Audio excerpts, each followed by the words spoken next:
नमस्कार दोस्तों। आज अधनिष्ठ बोर्ड के द्वारा जो वाहन चालक भर्ती परीक्षा 2025 का जो पेपर हुआ है, उसके अंदर हिंदी विषय के जो व्याकरण के अंदर 20 क्वेश्चन पूछे थे। अगर इन क्वेश्चन को देखा जाए तो इतने हम टफ नहीं कह सकते हैं, क्योंकि जो हमारी 12वीं क्लास तक जो व्याकरण किताबें चलती हैं, उस व्याकरण किताबों के अंदर लगभग ये सवाल आपको मिल जाते हैं और मॉडरेट लेवल के क्वेश्चन थे। और उन्हीं 20 क्वेश्चन की आज हम विस्तृत उनके बारे में, जो उनका क्या आंसर रहने वाला है, उनके बारे में देखेंगे। तो आज के पेपर में जो पहला क्वेश्चन पूछा था, वो पहला क्वेश्चन था कि साहित्यिक शब्द में प्रयुक्त सही प्रत्यय का चयन कीजिए। और इसके अंदर ऑप्शन थे अक, ईक, क और इक। और साहित्यिक के अंदर देखा जाए तो आप साहित्य शब्द है और उसके अंदर इक प्रत्यय लगा है, और इसके अंदर इक भी दे रखा है और ईक भी दे रखा है, लेकिन इसका जो सही आंसर होगा वो होगा इक, क्योंकि साहित्य के अंदर इक प्रत्यय लगा है। छोटा जो टी होती है वही इसके अंदर जो मात्रा लगी हुई है, और एक जो अतिवृद्धि का प्रत्यय भी कहते हैं इसको। तो इसका आंसर क्या रहने वाला है? इक रहने वाला है।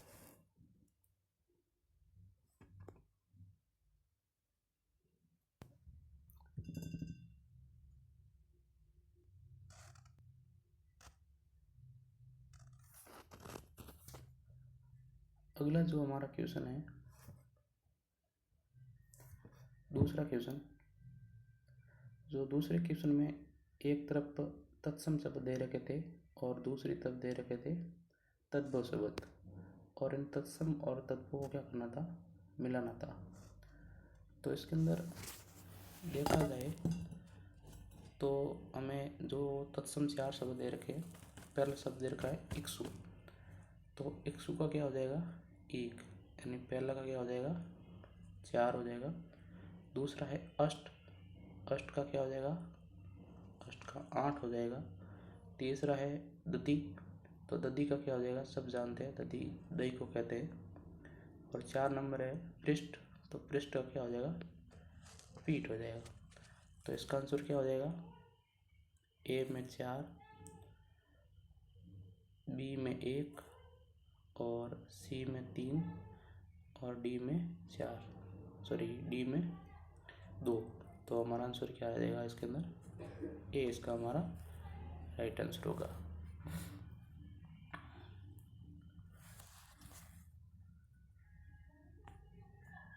इसके अगला तीसरा क्वेश्चन है। तीसरे क्वेश्चन में हमें क्या पूछा था कि निम्नलिखित शब्दों में से किन शब्दों में अप्रत्यय का प्रयोग हुआ है? जो हमें 5 शब्द दे रखे हैं, अनुभूति, अधिकार, अलौकिक, अवनति और अनाथ। इन 5 में कौन कौन से शब्द है जिसमें अप्रत्यय का प्रयोग हुआ है? तो पहला है अनुभूति। तो अनुभूति शब्द में तो अनु उपसर्ग लगा हुआ है। दूसरा है अधिकार, अधिकार में अधि उपसर्ग है। तीसरा है अलौकिक, तो एक तो अलौकिक में क्या है? अ और लौकिक, इसमें अ उपसर्ग है। 4 नंबर है अवनति, तो अवनति में अ उपसर्ग है। और 5 नंबर है अनाथ, और अनाथ में कौन सा उपसर्ग है? अ।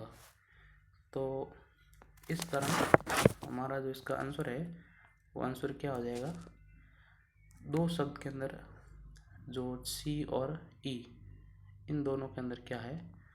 अ उपसर्ग लगा हुआ है, बाकी उपसर्ग नहीं है बाकी उपसर्ग। अगला क्वेश्चन है 4 नंबर, असंभव बात होना। तो असंभव बात होना का मतलब होता है, मुहावरा दे रखा है असंभव बात होना। इसका वाक्य किस मुहावरे को दर्शाता है? तो इसका वाक्य दर्शाता है पत्थर पर दूब जमना। दूब घास को बोलते हैं, तो पत्थर पर दूब जमना, तो पत्थर पर दूब नहीं जम सकती, असंभव कार्य है, तो असंभव बात है ये। तो इसका आंसर क्या होने वाला है? ए, असंभव बात होना, पत्थर पर दूब जमना। अगला हमारा 5 नंबर क्वेश्चन था, वो था कि जो सब कालों में एक समान हो। एक वाक्यांश है, इसका एक शब्द के अंदर क्या होगा, जो सब कालों में क्या हो, समान हो। तो सीधा सा लग रहा है सार्वभौमिक, जो सार्वभौमिक होता है, जो सर तरफ से लोग, इसका तंसुर ये सार्वभौमिक नहीं हो सकता, और समसामयिक भी नहीं हो सकता, सार्वलौकिक भी नहीं हो सकता। इसका आंसर होगा सार्वकालिक, यानी जो सब कालों से जानता है, उसका क्या आंसर होने वाला है, सार्वकालिक। सार्वकालिक डी इसका आंसर हो जाएगा।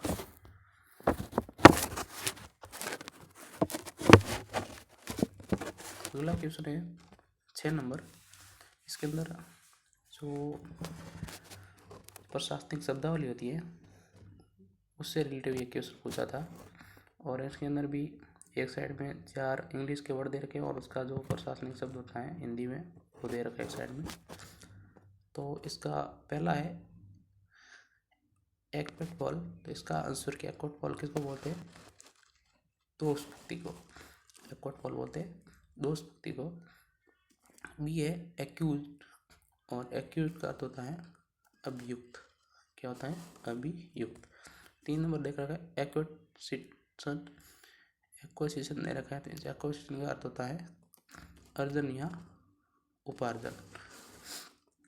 4 नंबर दे रखा है एडेप्टेबल, और एडेप्टर बोलते हैं अनुकूलनीय। एडेप्टर बोलते हैं अनुकूलनीय। तो इसका आंसर क्या हो जाएगा, ए में 3, बी में 4, सी में 2 और डी में 1, यानी आंसर हमारा आ जाएगा डी। डी हमारा इसका राइट आंसर हो जाएगा। अगला दे रखी है संधि, और संधि हमें विग्रह करके दे रखा है, और उसका संधि बताना है कि इसके अंदर सही शब्द क्या होगा। इसका जो ऊपर भूत धन ईश्वर दे रखा है, इसका संधि करेंगे तो नया शब्द क्या बनेगा। तो आप सबको पता है भूत लास्ट में इसमें अ और आगे है ई, और अ के साथ में जब ई मिलती है तो उसका क्या बन जाता है, ए बन जाता है। गुण संधि का उदाहरण है। तो इसका आंसर क्या हो जाएगा, भूतेश्वर। क्या हो जाएगा, भूतेश्वर। भूत धन ईश्वर गुण संधि का उदाहरण है, क्या बन गया, भूतेश्वर बन गया। अगला शब्द है कि इनमें से कौन कौन से शब्द हैं जो कमल के पर्यायवाची हैं। और इसमें हम देखें तो एक शब्द है पहला सरोज, सरोज कमल को कहते हैं। एक है कालिंदी, कालिंदी कमल का नहीं होता है। जल्दी, जल्दी भी कमल का नहीं होता है, क्योंकि जल्दी होता है समुद्र का होता है। और एक है राजीव, और राजीव कमल का होता है। तो इसका आंसर क्या हो जाएगा, ए और डी, यानी ए है सरोज और डी है राजीव। ये दोनों शब्द किसके, कमल के पर्यायवाची हैं। इसका आंसर हो जाएगा सी। अगला क्वेश्चन है 9 नंबर। इसमें पूछा था कि निम्नलिखित लोकोक्ति को सही क्रम में बताइए, यानी ये लोकोक्ति है उसको अलग अलग टुकड़ों में कर लिख रखा है, इसका सही क्रम क्या होगा। तो आप सबको ये तो एक आम लोकोक्ति है जो हर कोई जानता है, कि कहते हैं कि धोबी का कुत्ता न घर का न घाट का।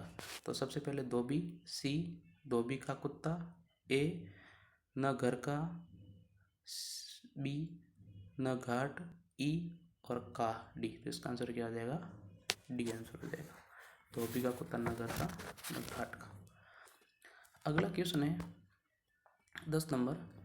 ज्ञापन लिखने के लिए, ज्ञापन लिखने के लिए निम्नलिखित में से कौन सा कथन सबसे उपयुक्त है।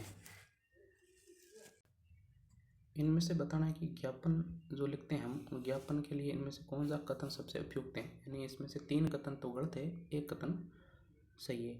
तो दोस्तों मैं बताना चाहूँगा कि राजस्थान के अंदर जो 11वीं 12वीं तक हिंदी व्याकरण रचना प्रबोध की जो पुस्तक पहले जो माध्यमिक शिक्षा बोर्ड द्वारा संचालित हो रही थी, उसके अंदर पेज नंबर 174, पेज नंबर 174 पर सबसे ऊपर ज्ञापन लिख रखा है, और उस ज्ञापन के अंदर 5 महत्वपूर्ण ज्ञापन की बातें लिख रखी है। उन 5 बातों में क्या लिख रखा है, एक लिख रखा है कि ज्ञापन के अंदर अन्य पुरुष में लिखा जाता है, और एक लिख रखा है कि उसमें कोई अभिवादन नहीं होता है, और एक लिख रखा है कि एक ही अनुच्छेद होता है उसके अंदर, और एक लिख रखा है कि अंत में प्रशंसा वाक्य नहीं होता है, और एक 5वां नंबर लिख रखा है कि परिस्थिति इसका नाम और पता अंत में बाईं ओर लिखते हैं। अब इनमें से ये चारों 5 बिंदु वहाँ लिख रखे, 5 में से 4 बिंदु उठाकर यहाँ लिख दिए और चारों में से 3 तो सही लिखे और इसको क्या कर दिया, गलत कर दिया। तो पहला है अंत में प्रशंसा वाक्य होता है, तो अंत में प्रशंसा वाक्य नहीं होता है, पहला कथन गलत है। दूसरा, परिस्थिति का जो नाम और पता अंत में दाईं ओर लिखते हैं, दाईं ओर नहीं लिखते दोस्तों, बाईं ओर लिखते हैं, तो ये भी गलत है। तीसरा, वो अन्य पुरुष में लिखा जाता है, बिल्कुल सही बात है। जो ज्ञापन है वो कौन से पुरुष में लिखा जाता है, अन्य पुरुष में लिखा जाता है।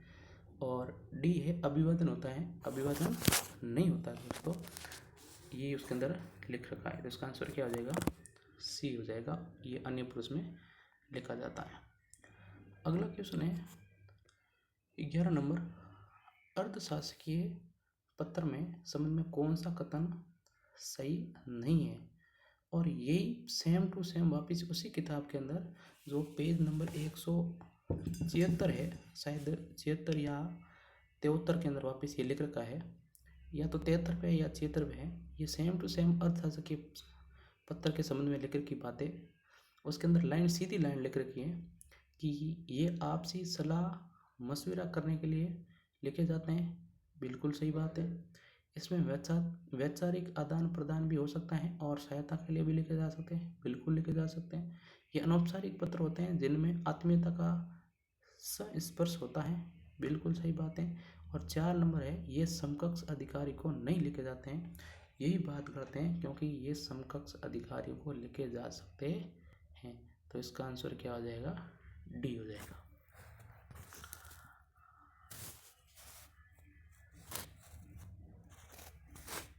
अगला क्वेश्चन है 12 नंबर।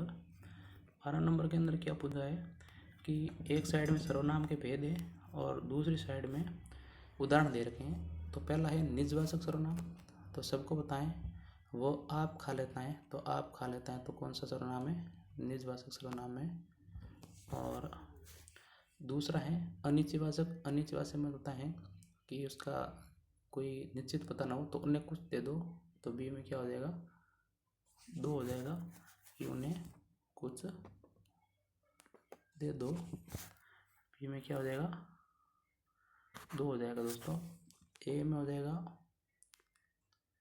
बी, ए में बी हो जाएगा और बी में ए हो जाएगा। संबंधवाचक जो करेगा सो भरेगा, पुरुषवाचक सर्वनाम वो आप खा लेता है।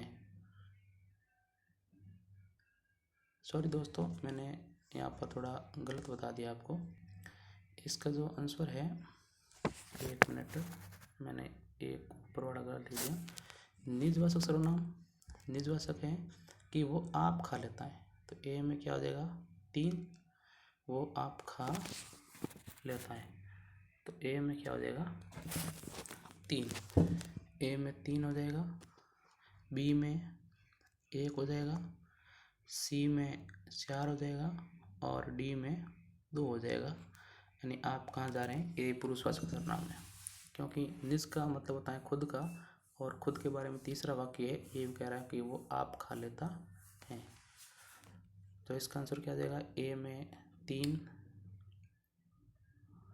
बी में 2, ए में 3,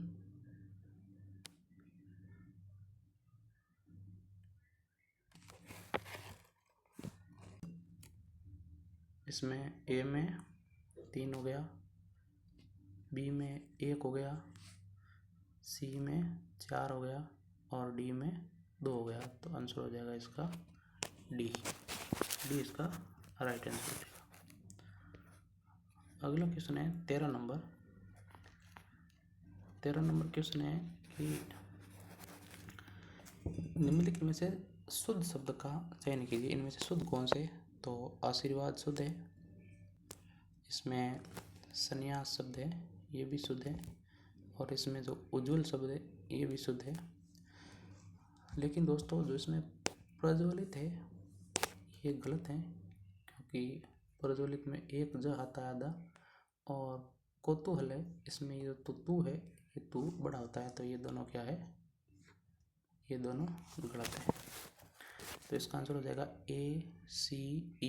ACE, तो ACE कहाँ पर है दोस्तों? ACE आंसर हो जाएगा 1।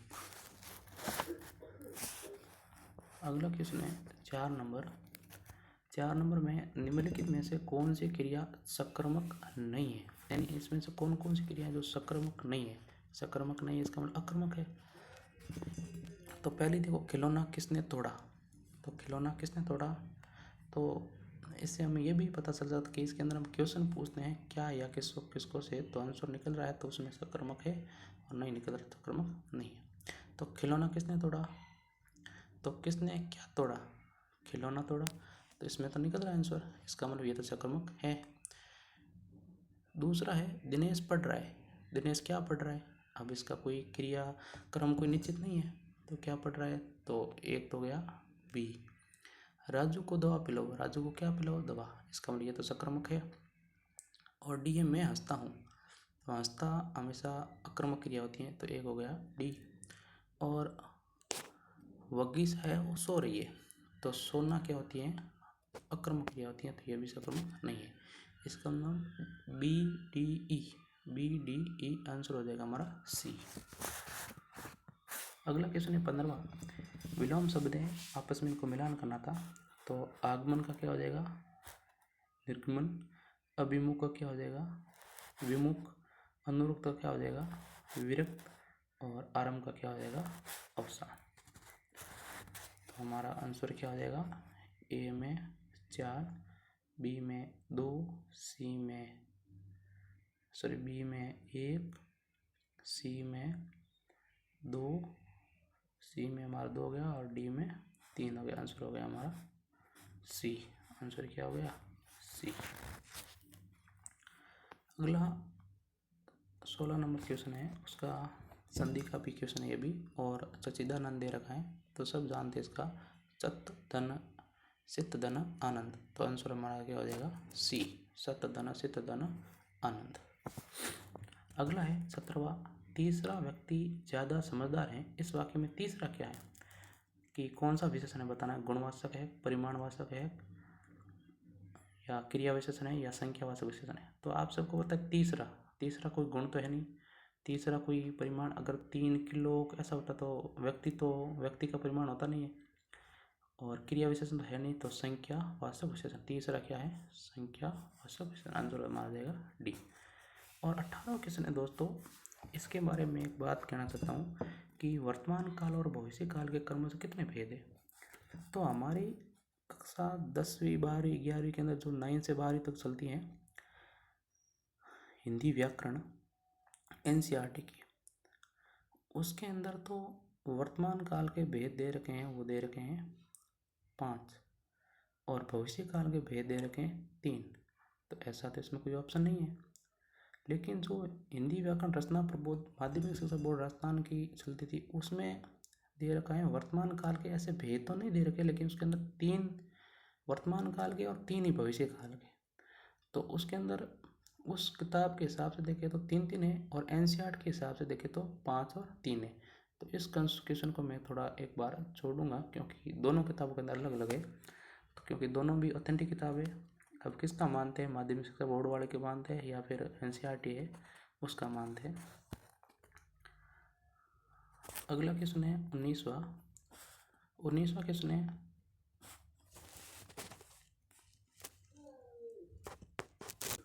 19वां क्वेश्चन है कि निम्नलिखित शब्दों में से कौन सा शब्द भाववाचक संज्ञा नहीं है? इनमें से जो 4 शब्द दे रखे, चारों में से कौन सी भाववाचक संज्ञा नहीं है? तो घबराहट भाववाचक है, गर्मी भाववाचक है, और बुढ़ापा भी भाववाचक है, लेकिन ये जो दुबला शब्द है ये भाववाचक नहीं है। और लास्ट क्वेश्चन हमारा है 20 नंबर। निम्नलिखित वाक्यों में से व्याकरण की दृष्टि से अशुद्ध वाक्यों का चयन कीजिए, कि इनमें से कौन कौन से वाक्य है जो अशुद्ध है। तो हमें अशुद्ध वाक्यों को बताना है, इनमें से कौन कौन से शुद्ध है। पहला है छात्रों ने वर्मा जी को 1 फूलों की माला पहनाई। 1 फूलों की नहीं, फूलों की 1 माला पहनाई, तो पहला क्या हो गया? पहला हमारा गलत हो गया। दूसरा है आंसुओं से नव्या का मुख भीग गया, बिल्कुल सही है ये। तीसरा है देश की वर्तमान मौजूदा सामाजिक आर्थिक स्थिति खराब है, ये भी हमारा देश की वर्तमान मौजूदा, इसमें देखो वर्तमान भी लिख रखा है और मौजूदा भी लिख रखा है, तो सेम शब्द दो बार आ गया, इसलिए ये हमारा क्या है, गलत है। प्रातःकाल भ्रमण उपयोगी है, होता है, ये बिल्कुल बात सही है। और लास्ट ये वह सकुशल पूर्वक रह रहा है, तो या तो इसमें सकुशल शब्द लिखना चाहिए या फिर लिखना चाहिए कुशल पूर्वक, क्योंकि कुशल पूर्वक के आगे स नहीं, और अगर स लिखते हो आगे तो कुशल आएगा, तो ये क्या है, गलत है। तो पहला गलत है, दूसरा गलत है और लास्ट वाला गलत है, यानी पहला गलत है, दूसरा सही है, तीसरा गलत, 4 नंबर सही है, 5 गलत है। तो ए, सी और ई, तो ए, सी, ई हमारा आंसर हो जाएगा डी, डी आंसर हो जाएगा इसका। तो दोस्तों ये थी आज का जो वाहन चालक का पेपर हुआ, उसके अंदर 20 हिंदी के क्वेश्चन है, उन हिंदी के 20 क्वेश्चन के आंसर के बारे में। और ये क्वेश्चन है, मैं थोड़ा इसको वापस एक बार, मैं नहीं कह सकता है क्योंकि मैंने दोनों पुस्तक में देखा, दोनों में अलग अलग है, और मैंने भी पढ़ा है, तो दोनों में ऐसे ही अलग दे रखा है कि जो माध्यमिक शिक्षा बोर्ड की है उसके अंदर दे रखा है 3-3, उसके हिसाब से देखे तो आंसर होगा ये सी। और अगर एनसीईआरटी में देखें तो एनसीईआरटी का इसके अंदर कोई ऑप्शन भी नहीं है, क्योंकि ऑप्शन होना चाहिए वर्तमान काल के 5 भेद है और भविष्य काल के 3 भेद है, तो उसके अंदर ऐसा कोई ऑप्शन नहीं है। ठीक है दोस्तों, धन्यवाद।